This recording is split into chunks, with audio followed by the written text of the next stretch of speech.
বাংলাদেশে খুব ভালো লাগছে, আনন্দ লাগছে। মানে বাংলাদেশ আমাদের কাছে প্রিয় বাংলাদেশ। ওকে, থ্যাংক ইউ। হ্যাঁ, খুবই আনন্দ লাগছে আমাদের কাছে। বাংলাদেশ বিমানের কাছে আর কি কি চাওয়া আছে আপনাদের? আমাদের কাছে আর কি কোনো কিছু চাওয়ার নাই, যেটুকু খুবই সুন্দর হয়েছে। সার্ভিস ভালো লাগছে। আসছি ঢাকা থেকে আসছি আর কি।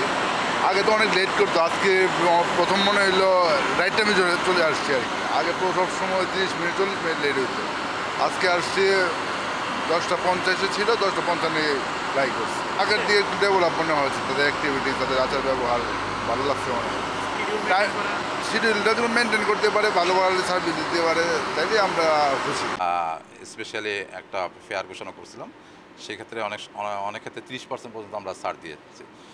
বিভিন্ন উপলক্ষে আমরা ছাড় দিয়ে থাকি, ভবিষ্যতে আমরা এটা করব এবং যাত্রীরা যারা স্বাচ্ছন্দ্যে ভ্রমণ করতে পারেন, not only select, overall Bangladesh থেকে সেই জন্য আমাদের প্রয়াস অব্যাহত আছে।